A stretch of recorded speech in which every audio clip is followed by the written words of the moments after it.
Should you learn Jenkins CI in 2021? Is it a popular tool? Who's using it? Is anyone using it? An important question is anyone using it for brand new setups for new companies?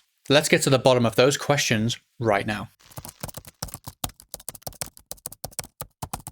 Hey, Mike here from learndevops.com.au, and today we're going to be talking about Jenkins CI and whether or not you're going to see it in 2021 as a CI tool. The short answer is yes, you will see it. It is out there, but it tends to predominantly be evidently used in governments and enterprises, very large, sort of older, established organizations who will have implemented Jenkins further back in time. What you're not going to see is new, fresh startups and new software projects who are building from the ground up.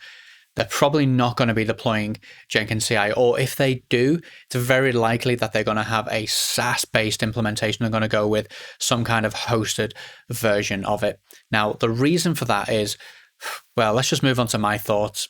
I recommend avoiding it. I think that Jenkins it's an okay product. It's certainly stood the test of time. However, it hasn't really grown to meet industry needs. Its UI is very clunky. It's very sort of difficult to write a Groovy file. So you've got your Jenkins file, they're written in Groovy. It's a very poor choice of syntax. It's very complicated. Just writing a multi-line shell script is actually quite difficult to do.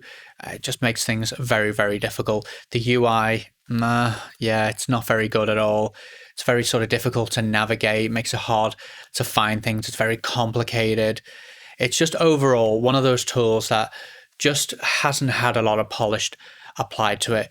Also, out of the box, Jenkins requires a lot of plugins. You need to actually download quite a few plugins to get it up to scratch and being able to interact with modern day systems like cloud providers.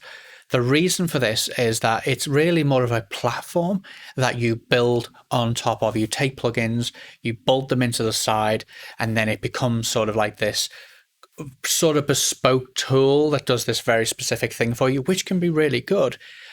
But every single plugin is written, generally speaking, by a completely third party. So if you're installing 10 plugins, even just 5 plugins in order to get Jenkins up to a certain specification, you now have 6 vendors that you rely on, the 5 vendors of the plugins and Jenkins itself. So that means that you've got to pray, you got to hope that those developers of those plugins are actually keeping them up to date, especially with regards to security and keeping your installation safe. It's too fragmented, in my opinion. And that leads us on very nicely to, should you bother getting familiar with it? Should you, as a student, bother studying it? In my opinion, no. At least what I would do is maybe fire it up inside of a Docker container, have a look at the UI, have a play around, and then just put it to the side. That way, when you go into an organization and they say, hey, we're using Jenkins, do you have any experience? You can say, I have a little tiny bit of experience. I've played around with the UI.